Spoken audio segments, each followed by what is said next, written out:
Hey, what's up, guys? President and CEO of Noseworthy Productions here. Got the Pampers ladies. Let's get in the truck. Heading to the workshop this morning with my crew here. My little crew. You can see spring. It's in full force. Still got lots of snow up in the mountains.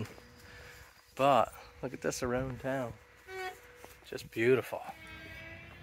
Hey Dad! Come check out all my rocks!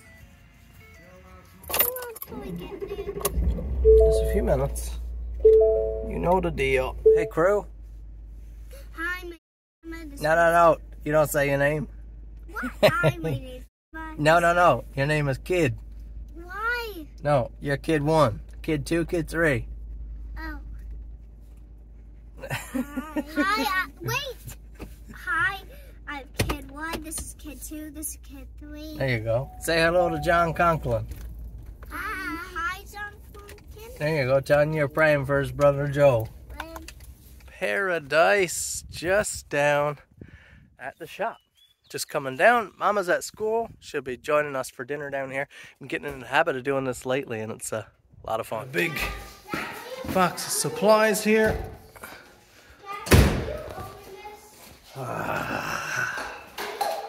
Hey, you. No more picking at the collets, please.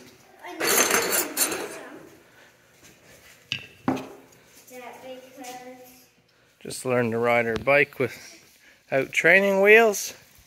She's been ripping and crashing a little, but mostly ripping. Slow down now, not too fast. There you go. Some work happening here, guys. But enough of this magnificent setting. Let me show you guys a project that I recently did. The workbench is dirty, the shop is dirty here. Production in full swing, the sun is beaming, it's just gorgeous outside.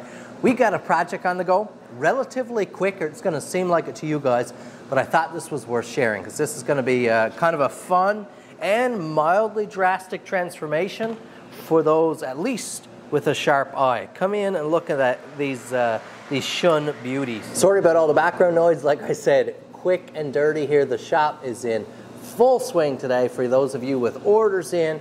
Whoo, they're coming along. We have 3 SHUN-Ken onion knives. Our client picked these up at an auction. Don't know how that works. Don't know what kind of auction would have knives.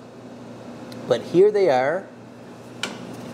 And they all have a level of damage and stuff going on with them. Shapes are kind of funky, you can see. But they actually all feel right in the hand, oddly enough. You wouldn't expect it. All of the handles are quite rough. The wood used, I'm thinking, is maybe not a stabilized wood, so it's all shrunken beneath the pins and the tang. Any type of clear coat or polish is gone. It's just, you know, that rough, like tattered wood, like wharf wood, dock wood. Not comfortable. So I'm going to go ahead, bring all these in on the scalloped belt, make all those lines disappear. We'll buff these. I'm going to do that first. Let's tape up the blades, do the handle work, buff them, then we'll cover up the handles, and we'll do the blade work. Lots of blade work to do on these. Okay, starting this out with a brand new 120, so it's nice and sharp. I'll flatten in all those metal edges. So we'll take a little bit of power to cut in there, get that steel in. Then we'll go to a nice soft scallop belt and properly round everything, taper everything in here.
Now, who knew that color wood was under there? Isn't that fantastic? This is a very, very soft wood. A little bit of a nightmare to work with. I don't generally work with this soft of unstabilized materials in my knives, and that's why they tarnished like they did. If it was a real hard wood, they wouldn't have gone like that. But being soft, you end up getting all these edge cuts. Even if in my most softest flexible belts, they still edge cut into these curves, which in a hardwood would not happen, but just looks lovely. Nice reddish tone. Let's get them on the buffer. Let's see what we can get them up to.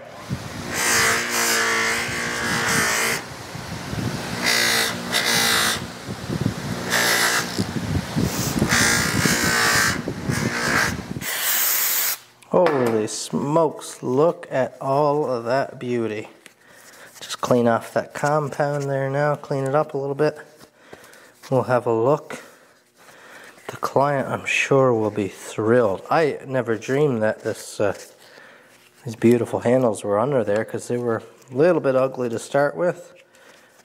And I just, from the pictures online, I didn't, that the client sent me before sending them, I didn't gather that they were in such rough shape. Of course, you don't get to feel the handles and feel all the sharp edges and the tang protruding and all this stuff.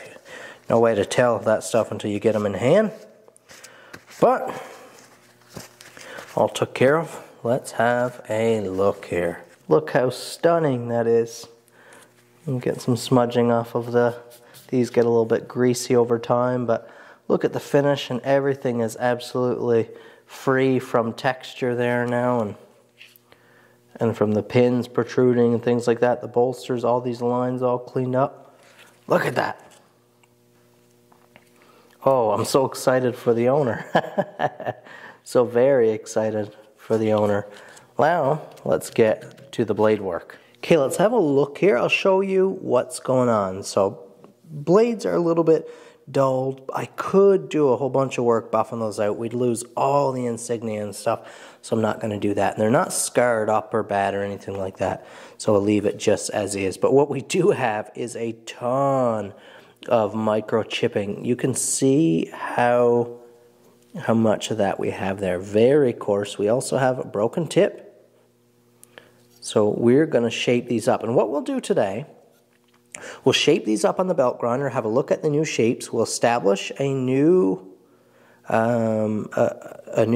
secondary bevel on these, very, very lightly with the belt grinder. Then we'll take them to the stones. We also have next in size, this is a little serrated knife. As is often the case, our client has no use for serrations, so we're going to be removing those, thinning this down a little bit, and making a very nice little multi-use like utility knife or paring knife, a little bit lengthy paring knife or carving knife.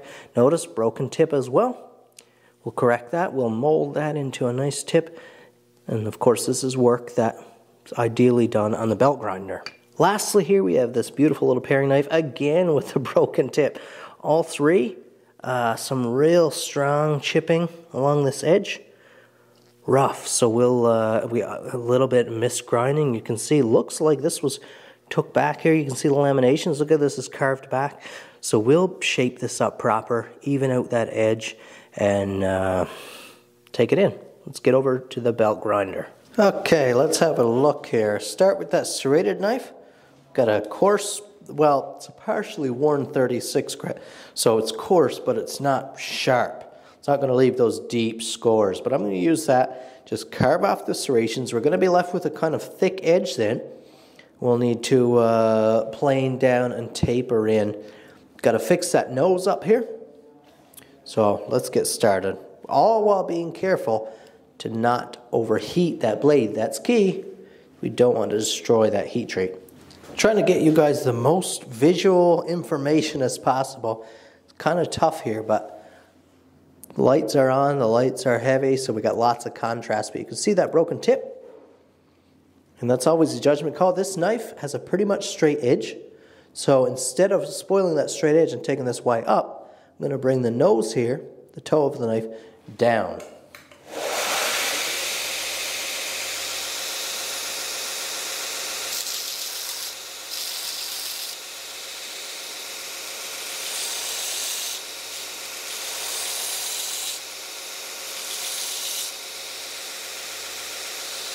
done.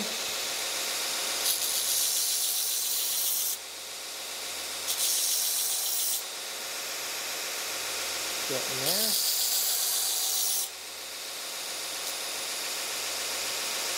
Okay, it looks like edge wide has taken that serrations off. We still have the little hint of them. You can probably see jutting up the side. Once I start doing this, we'll carve that off.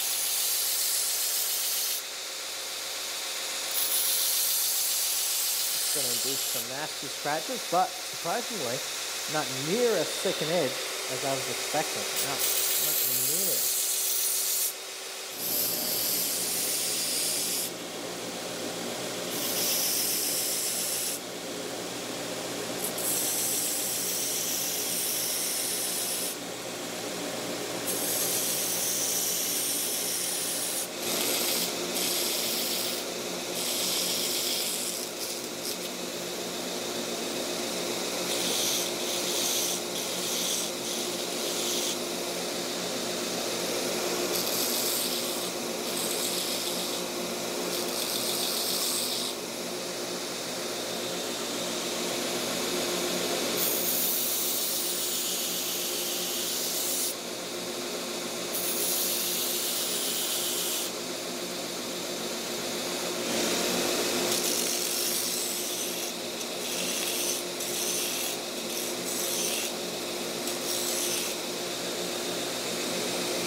And this set is done, guys, ready to be returned to its owner and in far better shape. I mean, you almost wouldn't know these are the same knives. These are Whetstone sharpened up to 4,000 grit on the Shapton glass stone, ceramic glass stones, which does very, very well for that steel. And these are just frighteningly sharp. Look at that polish on the handles now. Look at the polish on the blades. I just kind of melded everything together on the buffer just to give it a nice finish without touching anywhere up around where those very faintly etched logos are. There's that little beautiful paring knife. Again, all of these are just scary sharp to touch the edges. And look at this one. We made a beautiful little creation out of this knife. So if you remember, it started with those broken down serrations and a broken tip, but we took that down. I thinned it in nice on the belt grinder. Look at that, everything is blended real nice, and then brought it in by hand on the Whetstone. Now this is a super light paper, almost a little bit thicker than a tissue paper that the knives came in. Just look at that, super crinkly as well, which makes it an even harder test, but they just fall through the paper there. So that's it for this video. I appreciate you watching this complete transformation, certainly more than I figured on these three knives, but they're just beautiful, and I'm sure the client will really appreciate the new life that they have and the new utility. Make sure you hit that like button, subscribe to my channel. You can check out my website, colinnoseworthy.com, or you can email me for work like this or custom builds, but you can check out my line of my very own knives at colinnoseworthy.com. Thanks for watching. We'll see you in the next video.